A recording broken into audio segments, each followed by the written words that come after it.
This book was generated using Speakter's AI voices. You can create human-like voiceovers in over 50 languages. The year is 1792 and France is in turmoil.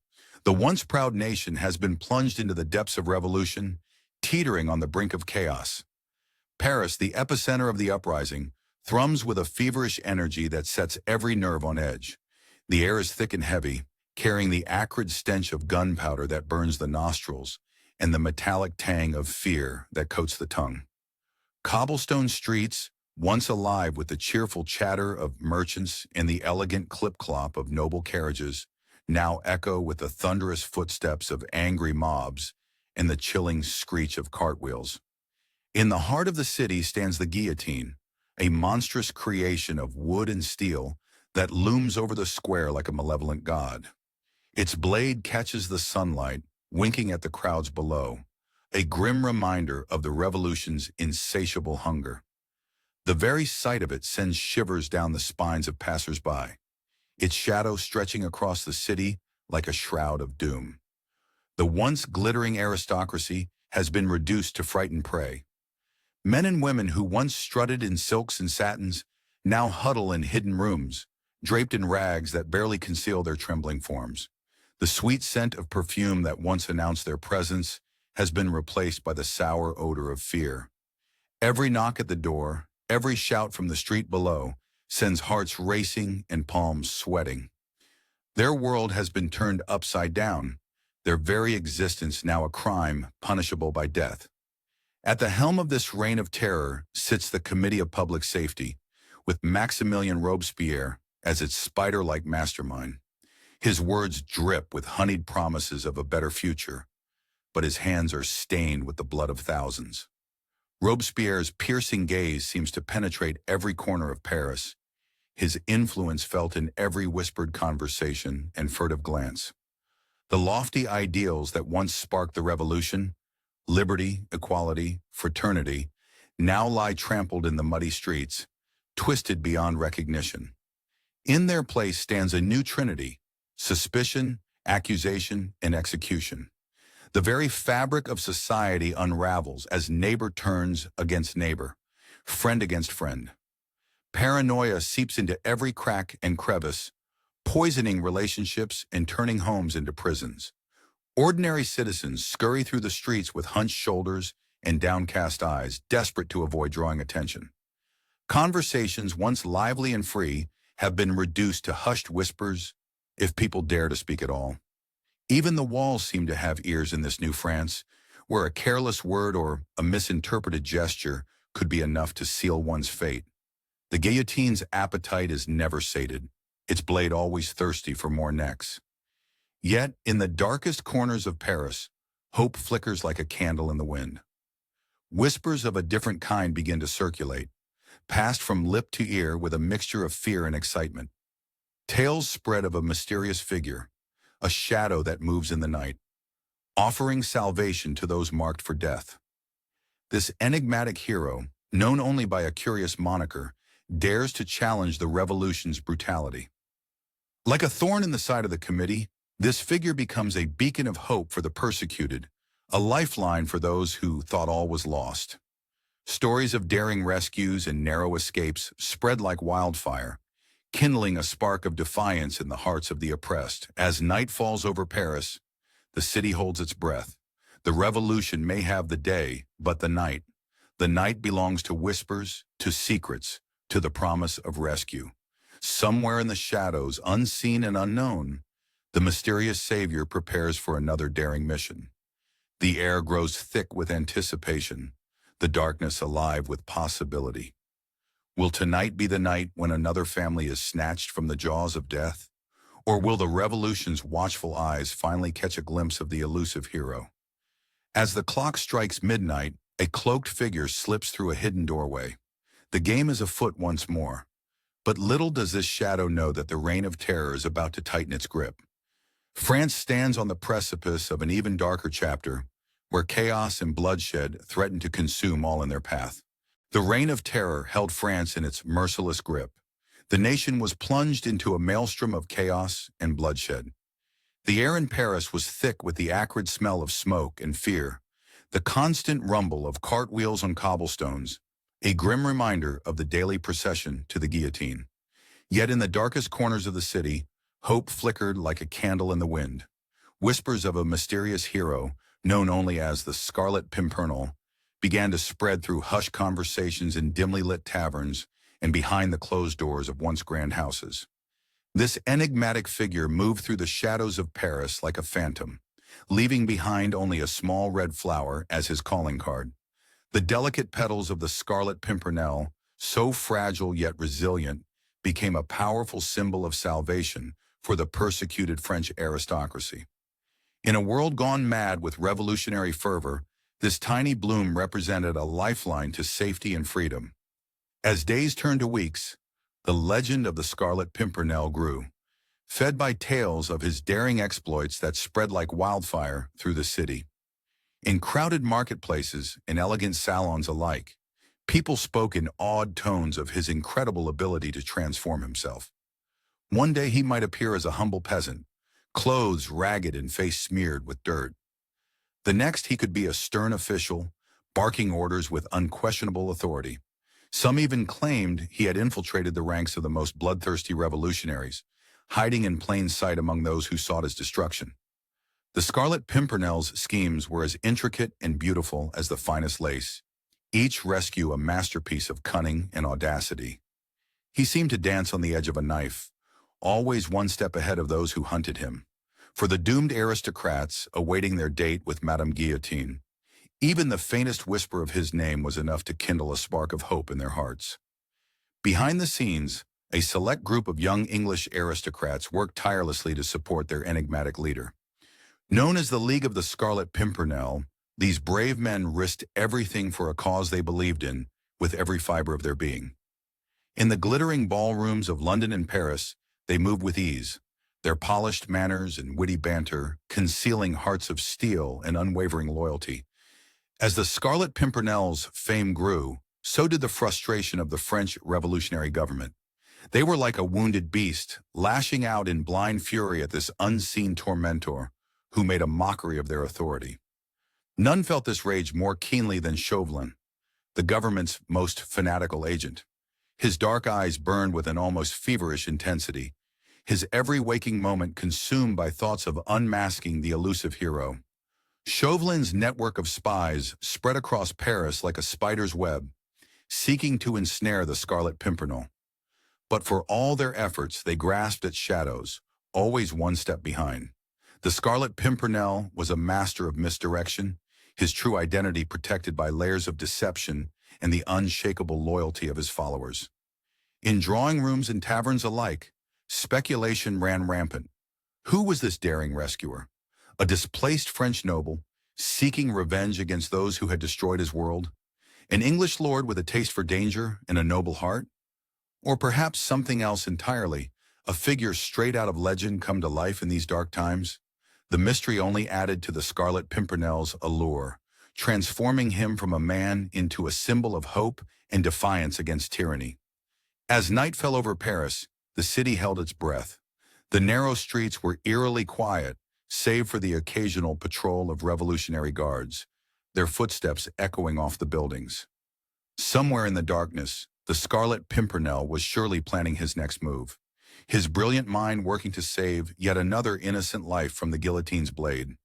And as long as the shadow of that terrible machine loomed over the city, hope would continue to bloom, as delicate and resilient as the little red flower that had become a symbol of salvation. The Scarlet Pimpernel's war against the reign of terror was far from over. Little did anyone know that the winds of change were about to blow even stronger. The French Revolution raged on, a tempest of upheaval that would leave no one untouched. As dawn broke over Paris, the city braced itself for what new dangers and revelations the coming day might bring. The French Revolution raged on, a tempest of change and danger. Its winds of upheaval swept through the streets of Paris, leaving no one untouched. Amidst this chaos, an unexpected love story blossomed, as passionate as it was improbable. Marguerite Saint-Just, a vision of grace and intellect, stood center stage at the Comédie Française. The warm glow of candlelight danced across her porcelain skin as she delivered her lines with a wit that left the audience spellbound. Her voice, clear and melodious, carried to every corner of the theater, weaving a spell of enchantment over all who listened. In the front row, Sir Percy Blakeney sat transfixed. His golden hair caught the light, creating a halo effect that matched his angelic features. As Marguerite's gaze swept across the crowd, it lingered for a moment on Percy's piercing blue eyes. In that instant, a spark ignited between them, setting in motion a chain of events that would change their lives forever. After the performance, Percy made his way backstage, his heart pounding with an unfamiliar rhythm. The scent of grease paint and perfume mingled in the air as he navigated the narrow corridors. When he finally stood before Marguerite, words failed him. She smiled, a mix of amusement and curiosity playing across her features. "Sir Percy," she said, her voice lilting with a hint of challenge, "I trust you enjoyed the performance?" Percy's wit, usually so quick, deserted him entirely. "It was. You were. Magnificent," he managed, his usual drawl replaced by genuine awe. Their courtship unfolded like a whirlwind, each day bringing new discoveries. Marguerite found herself drawn to Percy's warmth and sincerity, qualities that lay hidden beneath his fashionable exterior. His laughter, rich and genuine, became a sound she craved. Percy, in turn, was captivated by Marguerite's sharp mind and passionate spirit. In her presence, he felt truly alive for the first time in his life. On their wedding day, the sun shone with unusual brilliance, as if nature itself celebrated their union.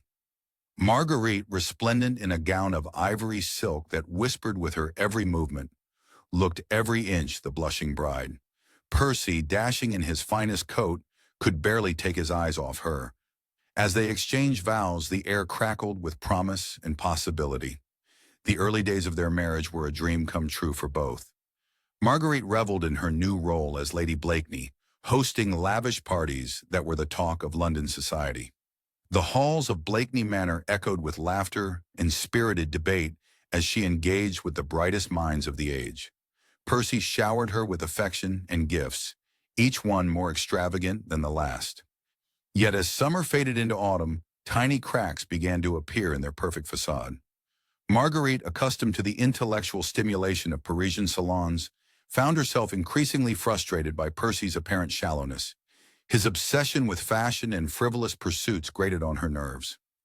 One evening, as Percy fussed over the cut of a new waistcoat, Marguerite's patience finally snapped. "My dear," she said, her voice tight with exasperation, "surely there are more important matters to discuss than the width of your lapels?" Percy's eyes, usually so warm, turned guarded. "But darling," he drawled, his voice taking on an affected tone that made Marguerite wince, "what could be more important than looking one's best?" As the days grew shorter, so did their conversations. The silence between them stretched like a chasm, filled with unspoken accusations and lingering regrets. Percy found himself watching Marguerite more closely, searching for signs of the revolutionary fervor he'd heard whispered about in gentlemen's clubs. Marguerite, in turn, withdrew into herself, her once vibrant spirit dimming like a candle in a draught. Yet beneath the growing tension, a spark of their initial love remained. In quiet moments, when guards were down and pretenses forgotten, they would catch glimpses of the person they had fallen in love with. A shared laugh over a private joke, a tender touch in passing.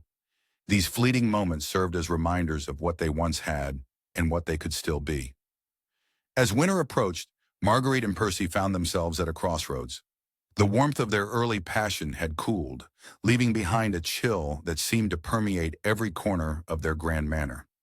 Yet in their hearts, a tiny flame of hope still flickered, whispering of the possibility of rekindling the love that had brought them together. The air grew heavy with anticipation as invitations arrived for the season's most anticipated event, a grand soirée hosted by the Prince of Wales himself. As Marguerite held the gilded card, her fingers trembling slightly, she couldn't shake the feeling that this night would change everything. Little did she know that as she and Percy prepared to step into the glittering world of high society once more, forces were already in motion that would test their love in ways they could never have imagined. The air crackled with anticipation as the cream of English society gathered for a lavish soirée. Laughter and the gentle clink of champagne glasses filled the opulent ballroom, masking the storm that was brewing beneath the surface. Marguerite swept through the crowd, her deep crimson gown swirling around her like a pool of blood. The scent of perfume and polished wood mingled in the air, almost cloying in its intensity. Her eyes, usually sparkling with mischief, now darted nervously from face to face. Something was off. She could feel it in the prickling of her skin, in the way the hairs on the back of her neck stood on end. Then she saw him. Chauvelin. He stood in the shadows, still as a statue, his gaze fixed on her with predatory intensity. With a subtle gesture, he beckoned her to join him in a secluded alcove. Marguerite's heart began to race, her breath coming in short, sharp gasps. The sounds of the party faded away, replaced by the thunderous pounding of her pulse. She approached him, each step feeling like a march to the gallows. Chauvelin's thin lips curved into a smile that never reached his eyes, cold and calculating as a snake's. "My dear Marguerite," he purred, his voice soft as silk but sharp as a blade. "How delightful to see you in such comfortable surroundings." Marguerite's spine stiffened, her fingers curling into fists at her sides. "What brings you to England, Chauvelin?" "Surely not the pleasure of my company." His laugh was like ice cracking. "Oh, but your company is always a pleasure. However, I'm afraid this visit is of a more serious nature." With serpentine grace, Chauvelin produced a folded paper from his coat. The rustle of the paper seemed to echo in the small space between them. "I have here," he said, his voice dropping to a whisper, "evidence that your beloved brother, Armand Saint-Just, has been engaging in activities against the French Republic." The world tilted beneath Marguerite's feet. She reached out, steadying herself against the wall. The cool stone beneath her palm was the only thing that felt real in that moment. "That's impossible," she breathed, but doubt gnawed at her heart like a hungry rat. Chauvelin's eyes glittered with triumph.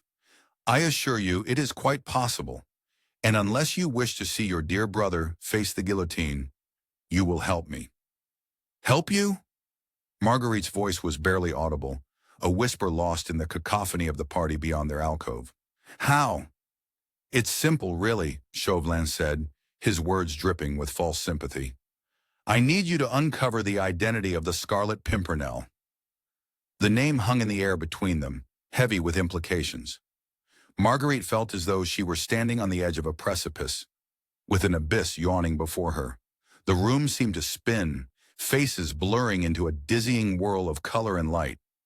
"You can't ask this of me," she pleaded, her composure cracking like fine porcelain. Chauvelin's face hardened, all pretense of civility falling away. "I'm not asking, Marguerite. I'm telling you. It's your choice. Help me or condemn your brother to death." Time stretched like taffy as Marguerite grappled with the impossible decision before her. Her love for her brother warred with her principles, each pulling her in opposite directions until she felt she might tear apart. In her mind's eye, she saw Armand's kind face, heard his laughter. Then with sickening clarity, she imagined that same face contorted in fear, that laughter silenced forever by the fall of the guillotine's blade. A single tear traced its way down Marguerite's cheek, leaving a glistening trail in its wake. "Very well," she whispered, the words tasting like ashes in her mouth. "I'll help you." Chauvelin's smile was that of a cat who had just caught a particularly juicy mouse. "Excellent," he said, patting her hand in a mockery of comfort. "I knew you'd see reason." As Chauvelin melted back into the crowd, Marguerite stood frozen, the weight of her decision settling over her like a shroud. She had saved her brother, but at what cost? The room suddenly felt too small, too hot. She needed air. Marguerite stumbled out onto a balcony, gulping in the cool night air. The stars above seemed to mock her with their distant, uncaring beauty. As she gazed out into the darkness, her mind raced with the enormity of what she had agreed to do. Suddenly, a note was pressed into her hand. Startled, she looked around but saw no one. With trembling fingers, she unfolded the paper. The message, written in a bold, unfamiliar hand, sent a chill down her spine. "The Scarlet Pimpernel awaits. Opera House, tomorrow night." Marguerite's heart leapt into her throat. Was this a trap or a chance at redemption? As she stared at the note, the distant strains of music from the ballroom faded away, replaced by the pounding of her own heart. Whatever awaited her at the Opera House, she knew her life would never be the same again. The Grand Opera House loomed before Chauvelin, its ornate facade a stark contrast to the darkness brewing within his mind. The cool evening air carried the excited chatter of patrons as they filed in, oblivious to the high-stakes game about to unfold beneath the veneer of culture and refinement. Chauvelin's men, cleverly disguised as ushers and stagehands, melted into the bustling crowd. Their eyes darted from face to face, searching for any hint of their quarry. The tension in the air was palpable, thick as the heavy velvet curtains adorning the stage. In a shadowy private box, Chauvelin stood motionless, his fingers drumming an impatient rhythm on the plush railing. The soft tap-tap-tap echoed his racing heartbeat, a counterpoint to the swelling orchestra below. As the first notes of the overture filled the air, he felt a surge of anticipation course through his veins. The opera house came alive with a symphony of sights and sounds. The glitter of jewels, the rustle of silk gowns, the murmur of hushed conversations, all blended into a cacophony of sensory input. But Chauvelin remained laser-focused, his ears attuned to every whisper, every footfall that might betray the presence of the Scarlet Pimpernel. On stage, the performers began their elaborate dance, their voices soaring to the rafters. But in the wings and corridors, a different performance was taking place. A figure in a powdered wig slipped past a guard, then vanished like smoke. Moments later, a portly gentleman with a pronounced limp shuffled by, drawing suspicious glances. Chauvelin's men moved swiftly, their movements precise and practiced. But each time they closed in, they found themselves grasping at shadows. The Scarlet Pimpernel, master of disguise, was like a ghost in their midst. He moved with the confidence of a man who knew every nook and cranny of the building, always one step ahead of his pursuers. The air grew thick with frustration as Chauvelin watched his carefully laid plans unravel. Sweat beaded on his forehead, and he gritted his teeth, barking orders to his increasingly bewildered men. The thrill of the hunt had turned sour, leaving a bitter taste in his mouth. As the opera reached its crescendo, so too did the chase. The prima donna's highest note pierced the air, and in that moment, a commotion erupted near the stage door. Chauvelin's heart leaped into his throat.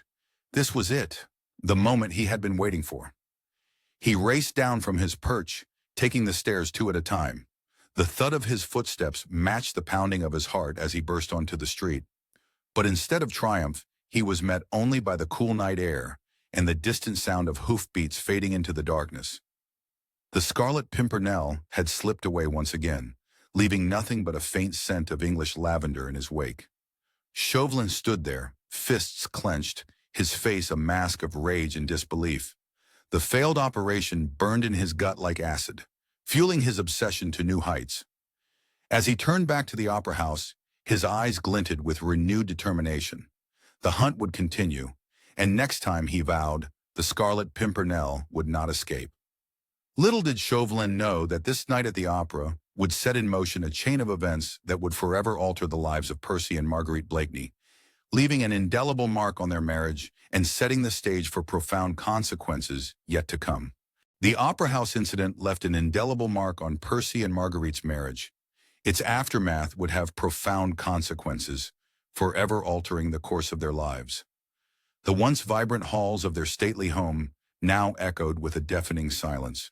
Percy, the dashing aristocrat with a secret life as the Scarlet Pimpernel, felt the weight of betrayal crushing his chest. The revelation of Marguerite's involvement in Chauvelin's plot had shattered his world like a delicate crystal vase dropped on cold marble.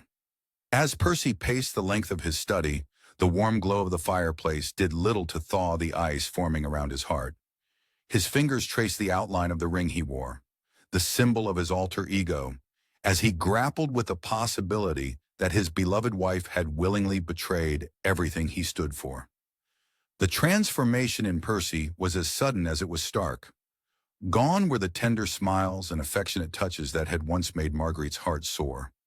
In their place stood a stranger, his eyes now cold and distant, his words sharp and biting. Percy retreated behind a carefully constructed facade of vapid aristocratic behavior, his witty remarks now dripping with thinly veiled mockery. "My dear," he drawled one evening, his voice as brittle as autumn leaves, Do tell me about your day. I'm sure it was filled with the most fascinating activities." The pause before the last word hung in the air like a guillotine blade, ready to fall. Marguerite, oblivious to her husband's secret identity, felt as though she were drowning in a sea of confusion and hurt. The sudden change in Percy's behavior left her gasping for air, desperately searching for a lifeline of understanding. She reached out to him, her eyes pleading, but her attempts to reconnect were met with nothing more than polite disinterest. "Percy," she whispered, her voice trembling, "what's happened to us? Why won't you talk to me?" But Percy merely raised an eyebrow, his gaze sliding past her as if she were nothing more than a piece of furniture. The ache in Marguerite's chest grew with each passing moment, a physical pain that threatened to consume her. Their once warm home now felt like a mausoleum, filled with the ghosts of happier times. The air between them crackled with tension, thick enough to cut with a knife. Marguerite would catch glimpses of her husband across crowded rooms, his eyes never meeting hers, and each instance felt like a dagger twisting deeper into her heart. The strain on their marriage did not go unnoticed by their social circle. Whispers followed them like shadows, growing louder with each passing day. The ton buzzed with speculation, their idle gossip a cruel counterpoint to the pain Percy and Marguerite endured. "Did you hear?" a lady whispered behind her fan. "They say he's found comfort in the arms of another. A proper English rose, no doubt?" "Nonsense," her companion replied. "It's clearly her French blood.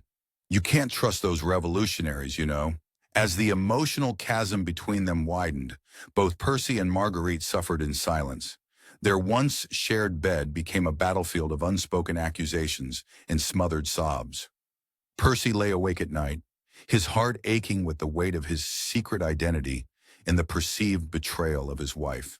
The moonlight streaming through the window cast shadows across his face, highlighting the lines of worry etched there. Marguerite, in turn, tossed and turned, the silk sheets tangling around her legs like the web of lies she felt trapped in. She replayed every moment of their courtship and marriage, searching for the exact instant when everything had gone so terribly wrong.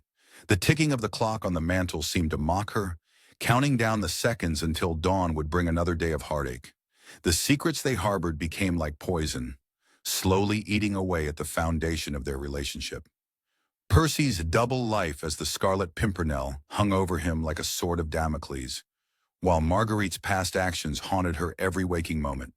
The truth they both desperately needed to share remained locked away, threatening to tear apart the very fabric of their love.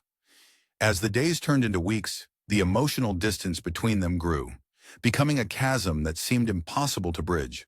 Both Percy and Marguerite found themselves trapped in a prison of their own making, longing for the connection they once shared, but unable to find their way back to each other. One evening, as the sun dipped below the horizon, painting the sky in shades of crimson and gold, Marguerite stood at the window of her boudoir. Her fingers traced the cool glass, her reflection a ghostly image superimposed over the darkening garden below. She closed her eyes, remembering the warmth of Percy's embrace, the sound of his laughter, the feeling of completeness she had once known. A single tear slid down her cheek as she opened her eyes, her gaze falling on a folded piece of paper on her writing desk.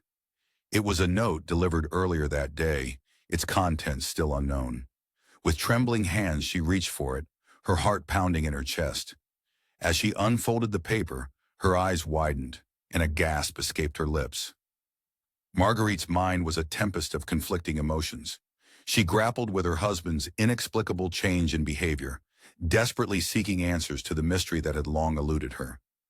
But now, as she stared at the words before her, a new question burned in her mind. What secrets did this mysterious note hold, and how would they change everything she thought she knew? Marguerite's mind was a tempest of conflicting emotions. She grappled with her husband's inexplicable change in behavior, desperately seeking answers to the mystery that had long eluded her. The opulent drawing room of their London mansion seemed to close in around her as she paced, her silk slippers whispering against the Persian rug, like secrets longing to be told. The air was thick with the scent of beeswax and leather-bound books, a familiar comfort now tinged with an undercurrent of unease. Fragments of memory flitted through her mind, each one a piece of a puzzle she was only now beginning to assemble. Percy's unexplained absences, once dismissed as mere social engagements, took on a new, urgent significance. She recalled nights when he'd return home in the small hours, his usually immaculate appearance slightly disheveled, a faint scent of gunpowder clinging to his coat like a silent accusation. Then there was his sudden, almost obsessive interest in fashion. It had seemed so frivolous at the time, but now Marguerite saw it with new eyes. The timing of Percy's transformation into the consummate dandy coincided perfectly with the first whispers of the Scarlet Pimpernel's daring exploits. Could it be more than mere coincidence? The thought sent a shiver down her spine, equal parts excitement and dread. Her gaze fell upon a group portrait hanging above the fireplace, the flickering candlelight bringing the faces to life. Percy stood at the center, his stance casual yet commanding. Surrounding him was a cadre of young aristocrats, their faces alight with admiration, their postures speaking of unwavering loyalty. Marguerite's breath caught in her throat as she realized the depth of devotion these men held for her husband. It was the kind of allegiance inspired not by a foppish socialite, but by a leader of men. Heart pounding like a war drum, Marguerite found herself drawn to Percy's study. The room was a reflection of its owner, outwardly frivolous with its fashionable furnishings, yet concealing depths she was only now beginning to fathom. The scent of leather and tobacco enveloped her as she entered, as if the very air held Percy's secrets. Her trembling fingers traced the edge of his desk, coming to rest on a small, ornate box. With a sense of trepidation that made her breath catch, she opened it. Nestled within the velvet lining lay a signet ring, its face bearing an unmistakable design, a small five-petaled flower. The Scarlet Pimpernel's seal. The world seemed to tilt on its axis, the room spinning around her as the truth crashed over Marguerite like a tidal wave. Her knees weakened, and she sank into Percy's chair, the ring clutched tightly in her palm. The pieces of the puzzle snapped into place with dizzying speed, each revelation striking like lightning. Her husband, her Percy, was the Scarlet Pimpernel. The realization illuminated the landscape of their marriage in a blinding flash. Every odd behavior, every unexplained absence, every seemingly inane comment, all of it made perfect sense now. Percy, her brilliant, brave Percy, had been hiding in plain sight all along, like a diamond concealed within a lump of coal. A maelstrom of emotions swept through Marguerite, threatening to overwhelm her. Awe at the sheer audacity and cleverness of his deception, pride in his courage and selflessness. And then, like a knife to the heart, came the crushing weight of guilt. She had betrayed him. Unwittingly, yes, but the fact remained that her actions had placed Percy in mortal danger. The thought of harm coming to him because of her carelessness was almost unbearable. It was as if she had unknowingly handed a loaded pistol to his enemies. Tears spilled down Marguerite's cheeks, hot and bitter with remorse. She gazed at their wedding portrait on the wall, seeing it now with new eyes.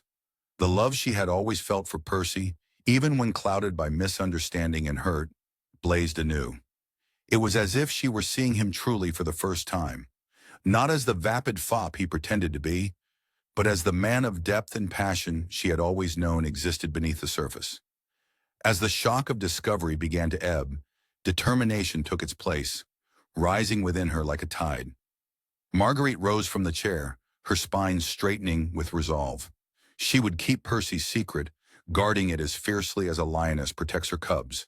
And more than that, she would find a way to warn him of the danger that now stalked his steps. With a deep breath that seemed to steady the very foundations of the house, Marguerite slipped the ring back into its box and returned it to its hiding place. As she left the study, her mind was already racing with plans, each thought chasing the next like leaves in an autumn wind. She had made a grievous error, but she would make amends. Whatever it took, she would protect her husband, her hero, the Scarlet Pimpernel. As night fell over London, casting long shadows across the city, Marguerite stood at the window of their bedroom, her heart heavy with the weight of her newfound knowledge. Little did she know that at that very moment, Percy was preparing for his most dangerous mission yet, blissfully unaware of the storm brewing on his own doorstep. The clock on the mantel ticked relentlessly, each second bringing him closer to a peril he couldn't possibly foresee. Percy remained blissfully unaware of Marguerite's discovery of his secret identity. This crucial development eluded him as he prepared to embark on his most perilous mission yet. The crisp autumn air nipped at Percy's face as he stepped out into the night. Leaves crunched beneath his feet, each step a reminder of the urgency that propelled him forward. The wind carried whispers of danger, and Percy's heart raced with the weight of the news he'd just received. Armand, Marguerite's beloved brother, and the Comte de Tournai had fallen into the clutches of the revolutionary forces.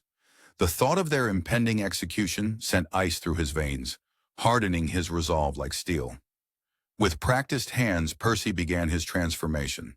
He shed the trappings of his privileged life, donning the worn clothes of a common traveler. His usually striking features seemed to melt away, replaced by the unremarkable visage of a man easily overlooked in a crowd. As he caught his reflection in a nearby window, even Percy marveled at the change. The dashing Sir Percy Blakeney was gone, replaced by a shadow, a ghost who could slip unnoticed through the streets of Paris. The journey to France stretched before him like a tightrope over an abyss. Every step, every breath, felt like a gamble with fate. Percy's senses were on high alert, his eyes darting to each passing face, his ears straining for any hint of danger. The weight of his mission pressed down on him, a constant reminder of the lives hanging in the balance. As he crossed into France, the air itself seemed to change. Gone was the familiar comfort of England, replaced by an atmosphere thick with suspicion and fear. Percy's heart thundered in his chest, but his face remained an impassive mask. He shuffled through checkpoints, his fabricated papers passing muster under the scrutiny of revolutionary guards. Each successful deception was both a relief and a reminder of the precarious nature of his position. Paris loomed before him, once a jewel of culture and refinement, now a city transformed by revolution. Its streets pulsed with an undercurrent of violence barely contained. Percy slipped into the urban landscape like a chameleon, his disguises becoming more elaborate with each passing hour. One moment he was a stooped old woman, her back bent with age and hardship, muttering complaints about the price of bread. The next he transformed into a boisterous revolutionary, his voice carrying across crowded taverns as he spouted the latest propaganda. The city was a maze of shadows and whispers. Every corner held the potential for betrayal, every flickering lamplight the threat of discovery. Percy's mind raced, formulating and discarding plans with lightning speed. He gathered snippets of conversation like precious gems, decoding hidden messages, piecing together the puzzle that would lead him to Armand and the Comte. As night fell, Paris took on an even more sinister air. The darkness seemed alive with menace, and Percy could almost feel the relentless gaze of Chauvelin and his network of spies. They were out there, watching, waiting for the slightest misstep. The game of cat and mouse had never been more deadly, and Percy knew that one false move could spell disaster not just for him, but for those he sought to save. With each passing hour, the danger intensified. Percy's disguises became more intricate, his movements more calculated. He was a fox in a forest of wolves, relying on his cunning and instinct to survive. The closer he got to the prison holding Armand and the Comte, the more his nerves sang with tension. His palms grew slick with sweat, and he found himself holding his breath as he passed by groups of soldiers. Finally, Percy stood in the shadow of the forbidding prison walls. The structure loomed before him, a monument to the revolution's brutality. He took a deep breath, feeling the weight of the moment settle on his shoulders. Every ounce of his wit, courage, and resourcefulness would be put to the test in the coming hours. The rescue plan crystallized in his mind, daring and audacious. It would require split-second timing and nerves of steel. As Percy prepared to put his plan into action, a chill ran down his spine. For a moment he thought of Marguerite, her face flashing before his eyes. If only she knew the truth, he thought, pushing the sentiment aside. There was no room for such distractions now. With a silent prayer, he stepped forward, ready to face whatever challenges lay ahead in his quest to save those who depended on him. Little did Percy know that at that very moment, miles away, Marguerite was grappling with her own tumultuous emotions.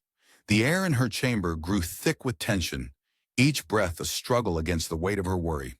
As she paced the room, her silk slippers whispering against the polished floor, she steeled herself for what lay ahead, unaware of the danger her beloved Percy now faced.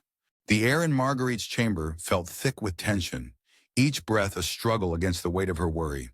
She paced the room, her silk slippers whispering against the polished floor, as she steeled herself for what lay ahead. The decision was made. She would follow her husband to France, determined to warn him of Chauvelin's sinister plans.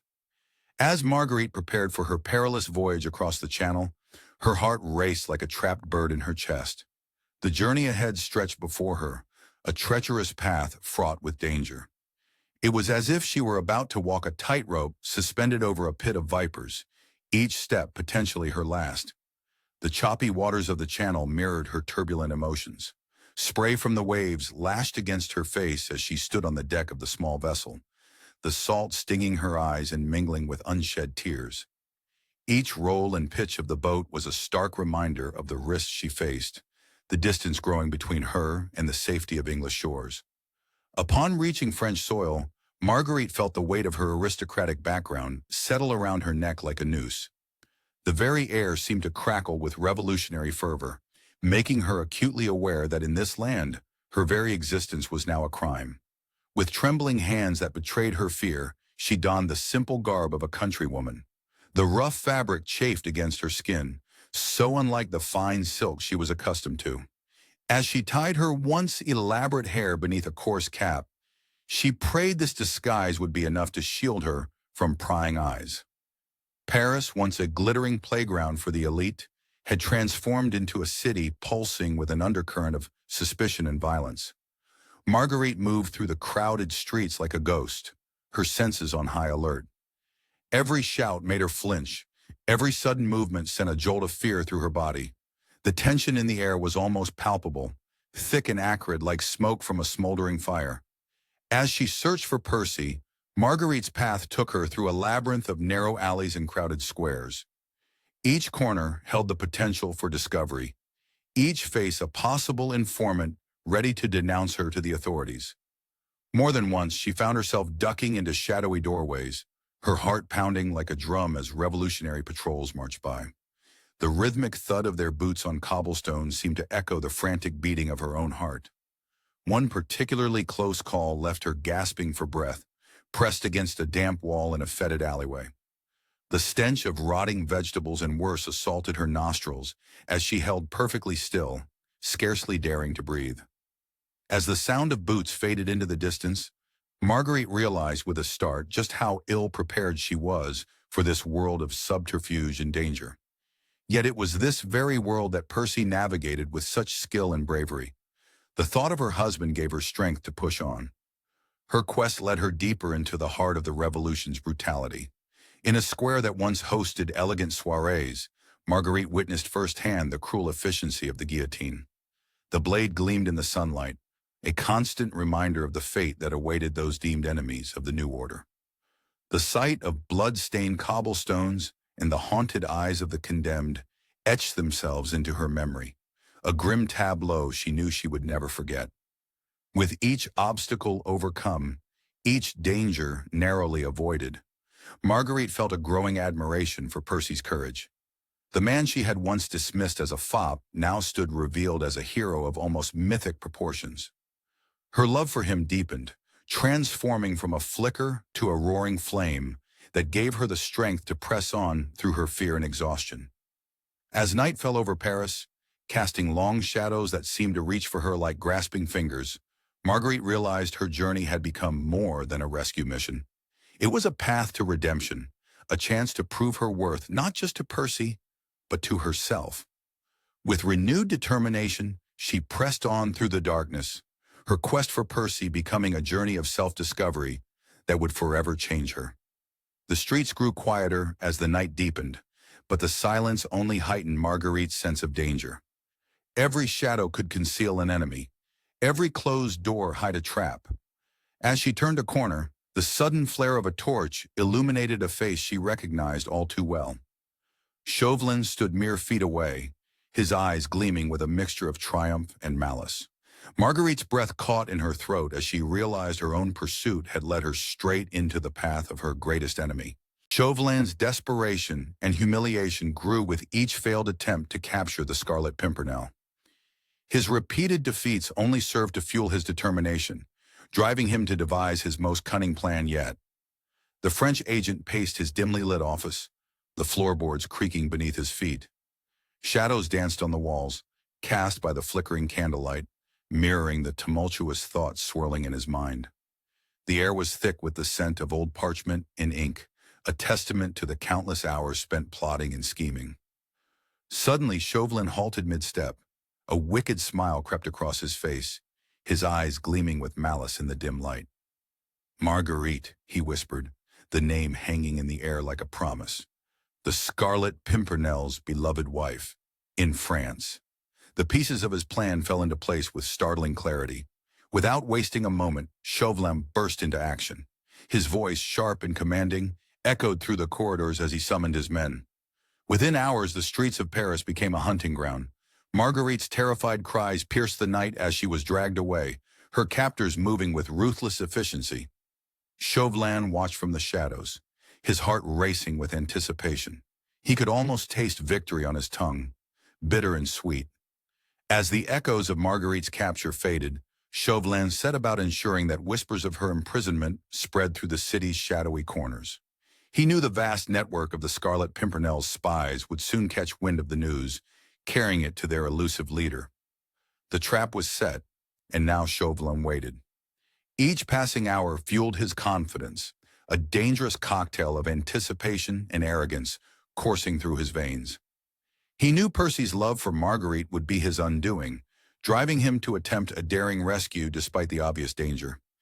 A small inn near the coast became Chauvelin's fortress, transformed under his meticulous direction. Hidden soldiers filled every nook and cranny, their weapons gleaming in the dim light, ready to spring into action at a moment's notice. The surrounding area became a labyrinth of checkpoints, each manned by guards with eyes like hawks, scrutinizing every traveler who dared to pass. As night fell, Chauvelin stood at the inn's window, his silhouette stark against the flickering candlelight. The salty sea breeze carried the distant sound of crashing waves, a rhythmic counterpoint to the storm of anticipation brewing within him. He inhaled deeply, savoring the moment. "This time," he whispered, his voice barely audible above the wind. "This time, you won't slip through my fingers, Scarlet Pimpernel." Every detail of the ambush had been meticulously planned and personally overseen by Chauvelin. The weight of his previous failures pressed heavily upon him, a constant reminder of the stakes at hand. He had accounted for every possible scenario, leaving nothing to chance. His mind raced through the plan again and again, searching for any weakness, any oversight that could lead to failure. As the hours ticked by, Chauvelin's excitement grew, a palpable energy that seemed to charge the very air around him. He paced the room, his footsteps echoing in the silence, imagining the moment of triumph when he would finally unmask the Scarlet Pimpernel. The thought of bringing his nemesis to justice sent a thrill of satisfaction through him, like electricity coursing through his veins. Little did Chauvelin know that even as he savored his anticipated victory, his opponent was already several moves ahead in their deadly game of wits. The Scarlet Pimpernel, ever resourceful and cunning, had anticipated Chauvelin's trap and was preparing a counter-move that would leave the French agent reeling. As dawn approached, Chauvelin stood poised on the precipice of what he believed would be his greatest triumph. The air crackled with tension, the calm before the storm. Unaware of the surprises that awaited him, Chauvelin allowed himself a moment of quiet satisfaction, certain that the climax of their long-standing rivalry was about to unfold. Suddenly, a commotion erupted outside. Shouts and the sound of running feet shattered the pre-dawn silence. Chauvelin's heart leapt into his throat as he rushed to the window. In the distance, a figure in a scarlet cloak darted between the shadows, always just out of reach of the pursuing guards. "It's him!" Chauvelin hissed, his eyes wide with a mixture of excitement and disbelief. "The Scarlet Pimpernel!" But even as he watched, a nagging doubt began to creep into his mind. Something about this seemed too easy, too predictable. As Chauvelin's certainty began to waver, a messenger burst into the room, his face pale with shock. "Sir!" the man gasped, struggling to catch his breath. "Urgent news from Paris." Chauvelin turned, his heart pounding, as he waited to hear the words that would either confirm his triumph or shatter his carefully laid plans. The news of Marguerite's capture hit Percy like a thunderbolt, sending his heart into a frantic rhythm. His eyes blazed with determination as he realized the time had come to execute his most audacious plan yet. Paris hummed with life, a stark contrast to the deadly game of wits about to unfold in its winding streets. The air was thick with the scent of freshly baked bread and the underlying tang of fear that had become all too familiar in these tumultuous times. Percy, the master of disguise, set about his transformation with practiced ease. His tall, proud frame shrunk and twisted into that of a stooped, elderly Jewish man. Wrinkles etched themselves across his once smooth skin, each line a testament to imagined years of hardship. As Percy shuffled toward Chauvelin's stronghold, the cobblestones beneath his feet seemed to whisper warnings with every step. The guards at the entrance barely spared him a glance, their eyes glazed with boredom and complacency. Percy's mumbled incoherencies and trembling hands, clutching a tattered shawl, painted the perfect picture of harmless senility. Like a wisp of smoke, he slipped past their watchful eyes and into the belly of the beast. Inside, the atmosphere changed dramatically. The air hung heavy with tension, as thick and suffocating as a woolen blanket on a summer's day. Percy's keen ears, hidden beneath wisps of gray hair, picked up snippets of conversation. Each word, each carelessly dropped piece of information, was another thread in the tapestry of his rescue plan.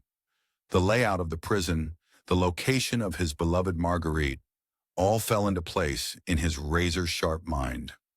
Percy's heart ached at the thought of Marguerite in captivity, her vibrant spirit caged like a songbird. But he pushed the emotion aside, letting it fuel his determination rather than cloud his judgment. With the skill of a master actor, Percy began to weave his web of confusion among Chauvelin's men. His words, dripping with false sincerity, planted seeds of doubt that spread like wildfire through dry brush. Chauvelin, once the picture of smug confidence, now paced his office like a caged tiger. His boots clicked in anxious rhythm on the wooden floor, each step echoing the growing paranoia in his mind. Percy watched from the shadows, a glimmer of satisfaction in his eyes as he saw his carefully laid plan taking root. In the depths of the prison, Marguerite huddled in her cell. The damp stone walls seemed to close in around her, but her spirit remained unbroken. Beside her, Armand and the Comte de Tournay whispered words of hope, their faith in the Scarlet Pimpernel, a flickering flame in the darkness. Little did they know that their savior was already moving through the shadows, drawing ever closer. As night fell, casting long shadows across the prison corridors, Percy made his move. He glided through the hallways like a wraith, his footsteps silent on the cold stone floor. The soft click of locks giving way under his nimble fingers was barely audible over the pounding of his heart. When the cell door swung open, Marguerite's eyes widened in disbelief. Even through the masterful disguise, she recognized the spark of intelligence, the glimmer of mischief that was uniquely Percy. "Trust me," he whispered, his voice a mixture of his own and his assumed persona. The words hung in the air between them, a bridge of faith spanning the chasm of doubt and fear. Marguerite nodded, her heart swelling with a newfound admiration for her husband's brilliance and courage. Together they crept through a labyrinth of secret passages, Percy's intimate knowledge of the building's architecture guiding their every step. Each creak of a floorboard sent pulses of adrenaline through their veins. Every distant shout of alarm was like a crack of thunder, spurring them to move faster, to push harder against the closing net of their pursuers. Chauvelin's frustration echoed through the halls, his rage-filled voice bouncing off stone walls as reports of the prisoner's disappearance reached his ears. But it was too late. The Scarlet Pimpernel had outmaneuvered him once again, slipping through his fingers like grains of sand. As they emerged into the cool night air, Percy shed his disguise like a snake shedding its skin. Marguerite gazed at him in wonder, seeing her husband in a new light. His blue eyes twinkled with mischief and love as he ushered them towards freedom, the moonlight casting a silver glow on his fair hair. With the sound of pursuit growing distant, Percy couldn't resist one final flourish. He pulled out a piece of parchment and a quill, scribbling a note with a dramatic flair. As they prepared to vanish into the night, he left the note pinned to the door of Chauvelin's stronghold, the seal of the Scarlet Pimpernel gleaming in the moonlight like a silent mockery of their enemy's failure. The note read simply, "My deepest thanks for your hospitality, dear Chauvelin, until we meet again." With those words lingering behind them, Percy led his group into the shadows of the Parisian night. But as they melted into the darkness, a new tension began to build. The night air hung heavy with an unspoken threat, as if the very shadows were conspiring against them. Percy's keen senses prickled with warning. Something wasn't right. The streets, which should have offered the safety of anonymity, suddenly felt like a trap waiting to be sprung. With a gesture, he silenced the group, straining to hear beyond the sound of their own ragged breathing. In the distance, the faint echo of marching feet grew steadily louder, and Percy realized with a sinking heart that their escape was far from over. The night air hung heavy with tension, thick as a woolen blanket. Percy and his companions darted through the shadowy streets of Paris, their hearts pounding in unison with each cautious step. The cobblestones beneath their feet seemed to whisper with every footfall, threatening to betray their position to unseen enemies lurking in the darkness. Percy's eyes, sharp as a hawk's, scanned the labyrinth of alleys and corners. His mind raced, plotting their escape route with the precision of a master strategist. The weight of responsibility pressed down on his shoulders, each life in his care a precious burden he refused to relinquish. "This way," he breathed, barely louder than a sigh.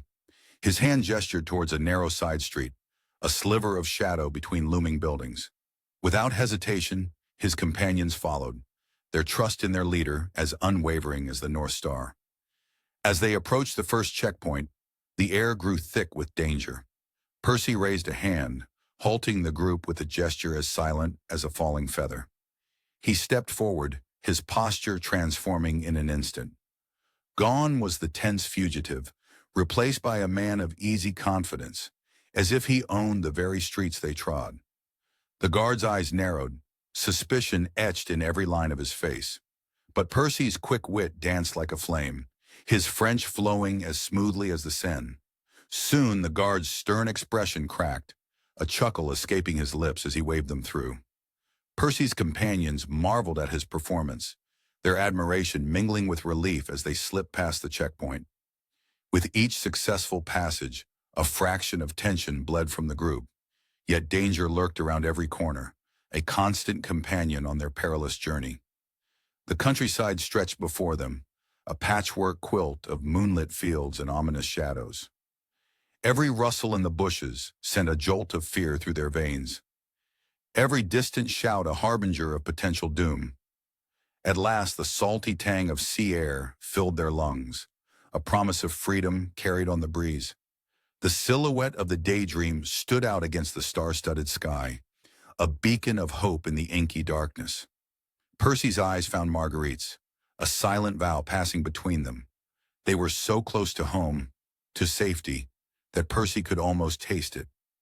As they boarded the yacht, the crew sprang into action like a well-oiled machine, sails unfurled with a satisfying snap, catching the wind and propelling them away from the French coast. Percy stood at the rail, his keen gaze fixed on the receding shoreline. Only when the immediate danger had passed did his shoulders finally relax, the weight of their escape lifting ever so slightly.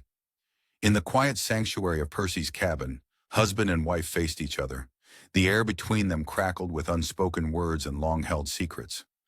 Marguerite's eyes shimmered with unshed tears, her voice barely above a whisper as she broke the silence. "Percy, I need to explain." He held up a hand, his expression softening like butter in the sun. "My dear, I believe we both have much to say." As the yacht cut through the waves, their words flowed like a river long dammed. Percy revealed the reasons behind his deception, the mask of the foppish aristocrat that had hidden his true nature. His voice grew husky with emotion as he described the agony of keeping secrets from the woman he loved. Marguerite, in turn, confessed her unwitting betrayal, her voice catching as she recounted her desperate attempts to make amends. "I was blind," she whispered, her words carried on a shaky breath. "But now I see you, truly see you, for the first time. Percy took her hands in his, marveling at their delicate strength. His thumb traced gentle circles on her skin, a soothing gesture that spoke volumes. And I, you, my love. We have both been fools, have we not? A watery laugh escaped Marguerite's lips, the sound like music to Percy's ears. The greatest of fools, but perhaps that is what makes us perfect for each other. As the shores of France faded into the distance, husband and wife stood on the deck, their arms entwined. The salty breeze caressed their faces, carrying with it the promise of a new beginning. Percy's eyes sparkled with renewed purpose as he gazed at Marguerite, seeing not just his wife, but a partner in every sense of the word. "Are you ready for this life, my dear?" he asked, his voice low and serious. "It will not be easy." Marguerite's chin lifted, determination etched in every line of her face. The moonlight caught the fire in her eyes, a blaze that matched Percy's own. "I am ready for anything, as long as we face it together." Percy's heart swelled with pride and love, threatening to burst from his chest. He knew that whatever challenges lay ahead, they would meet them side by side. The Scarlet Pimpernel had gained not just a wife, but a true partner in his noble cause. As the daydream sailed on toward the safety of England's shores, Percy and Marguerite's love, tested by fire and strengthened by adversity, burned brighter than ever. They looked to the future with hope, their bond unbreakable, ready to face whatever adventures awaited them on the horizon. The stars above twinkled like diamonds scattered across velvet, bearing witness to the reunion of two hearts long kept apart. As the first light of dawn painted the sky in hues of pink and gold, Percy and Marguerite stood together, hand in hand, ready to write the next chapter of their extraordinary lives. This book was generated using Speakter's AI voices. You can create human-like voiceovers in over 50 languages.